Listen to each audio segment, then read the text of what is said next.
Bonjour et merci d'avoir écouté mon podcast Ukraine Untold, où j'ai lu les mémoires de ma grand-mère, Nina, qui a grandi dans l'Ukraine soviétique du XXe siècle. Les horreurs de la faim, Ukraine soviétique. Écrit par Nina Soroshenko. Traduit par son arrière-petite-fille, Meja Marina Polsley.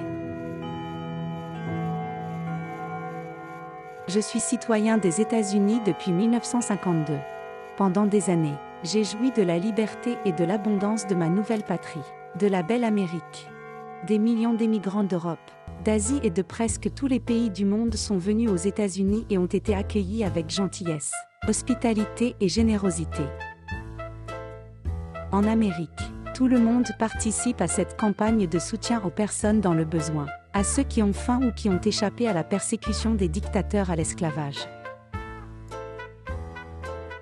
Mais comment se fait-il qu'au lieu d'éprouver de la gratitude, certains d'entre nous soient constamment bouleversés et insatisfaits des conditions de vie ici? Pensez aux anciens, adultes, seniors, aujourd'hui ici dans ce pays de la liberté. Ils jouissent de nombreux privilèges, qu'ils vivent en privé ou dans une maison de soins spéciaux. Étant moi-même un adulte de 82 ans, j'ai rencontré des gens de mon âge à la fois dans des groupes minoritaires et ceux dont les ancêtres ont immigré dans ce pays il y a très, très longtemps. Je sais que nous vivons au paradis par rapport aux conditions de vie dans de nombreux autres pays. Je pense à mon vieux pays, l'Ukraine, dont je me suis échappé en 1943. J'y ai vécu comme esclave sous le régime soviétique. Je sais par les dissidents quelle existence misérable vit actuellement le peuple ukrainien sous le régime soviétique, en particulier les personnes âgées. Ici en Amérique, tant de privilèges sont accordés aux personnes âgées. Pensez-vous qu'ils sont reconnaissants? Pensez-vous qu'ils se sentent même mal à l'aise, comme moi, d'avoir tous ces privilèges? Non, ils ne sont pas satisfaits. Ils critiquent le système, ils veulent obtenir plus. Ils en veulent à tout soutien fédéral et local pour ceux qui en ont besoin. Ils grognent. Nous devenons de plus en plus pauvres. Les prix augmentent de plus en plus. Je n'ai pas eu la chance d'acheter un nouveau manteau cet hiver, a commenté une dame bien habillée.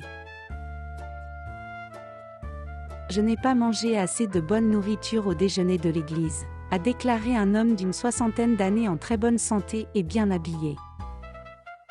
Tout le monde savait qu'il avait une maison, une voiture et bien sûr de l'argent à la banque. Pourtant il est venu manger ce déjeuner, pas très nutritif, à l'église. Cela m'a dérouté. Puis j'ai entendu une phrase, il y a des millions de personnes affamées en Amérique. J'ai entendu cela avant, en regardant la télévision, et j'avais lu dans la presse des millions de personnes affamées en Amérique. Tout à coup, je me suis sentie en colère. Comprenez-vous le vrai sens des mots faim, famine? Savez-vous ce que signifie mourir de faim? Je les ai vus, des millions d'agriculteurs et d'ouvriers ukrainiens mourir après la révolution d'octobre en Union soviétique dans les années 1917 à 1943. Je sais ce que signifie avoir faim. Les images du passé, même contre mon gré, revenaient des histoires de souffrance et de mort. Ma famille et moi avons vécu cette terrible expérience. La première famine remonte à 1920 à 1921. Ma mère est morte pendant cette famine. La population des villes de l'Est de l'Ukraine et de la Russie, le long de la Volga, luttait pour survivre après 2 années de sécheresse. Le gouvernement communiste ne pouvait pas organiser d'aide pour faire venir du grain des parties de l'Ukraine qui n'étaient pas frappées par la sécheresse. Mon mari et moi étions tous les deux étudiants en sciences agricoles, vivant avec mes parents. J'étais enceinte de 8 mois à l'époque. Ma mère me donnait secrètement ses petites parts de nourriture. Elle m'a sauvée, moi et ma fille, lui donnant la vie dans le processus. La deuxième famine est bien connue des historiens sous le nom de la famine ukrainienne de 1933 ou le Holodomor. Cette famine n'était pas le résultat d'un échec de mère nature. Il a été créé artificiellement par Joseph Staline pour punir les agriculteurs ukrainiens qui hésitaient à aller travailler comme esclaves dans le système de ferme collective.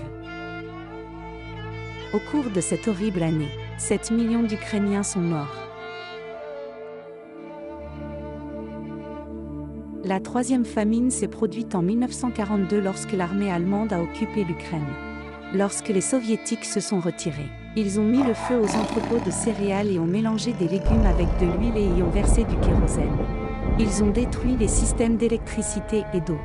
Les commandants soviétiques ont laissé mourir les mères, les épouses et les enfants des soldats de l'armée rouge sans nourriture, sans eau, sans lumière ni chaleur pendant l'hiver 1941 à 1942. Il s'est avéré être un hiver rigoureux en Ukraine, atteignant des températures de 45 degrés en dessous de zéro. Des millions de personnes sont mortes pendant cet hiver horriblement long.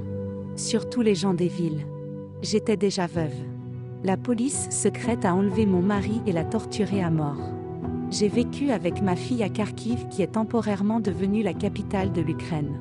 Outre les mères, les épouses, les enfants et les soldats de l'armée rouge, de nombreux intellectuels et travailleurs professionnels de haut niveau ont été condamnés à mort. Comment survivre dans une ville aussi fantomatique? J'ai vu de nombreux cadavres, juste là dans les rues de la capitale abandonnée. Seuls les plus forts ont survécu. Avec mes deux beaux-frères, j'ai marché 100 milles pour aller chercher du grain de la campagne reculée en échange des vêtements de mon mari.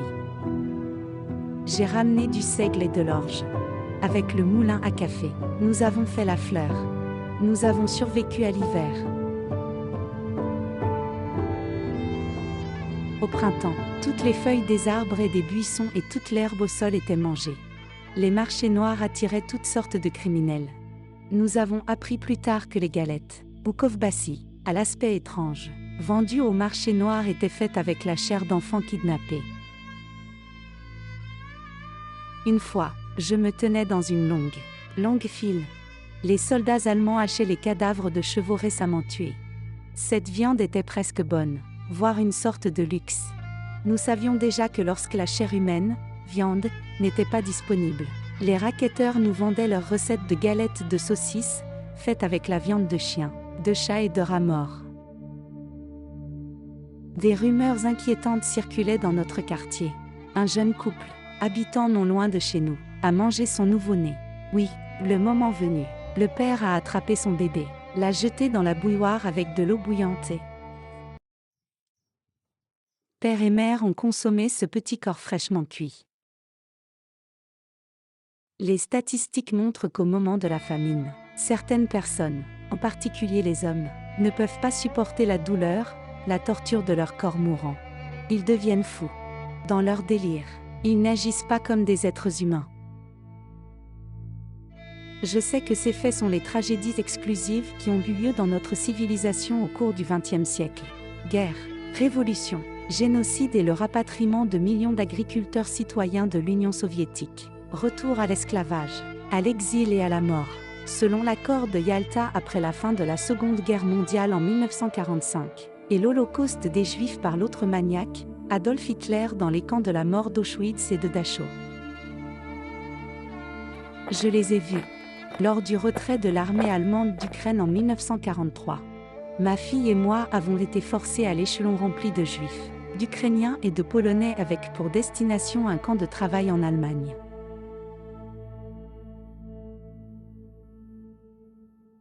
Nous nous sommes échappés plus tard et avons essayé d'aider certains de nos nouveaux amis, les Néerlandais, les Juifs et les Polonais en Allemagne.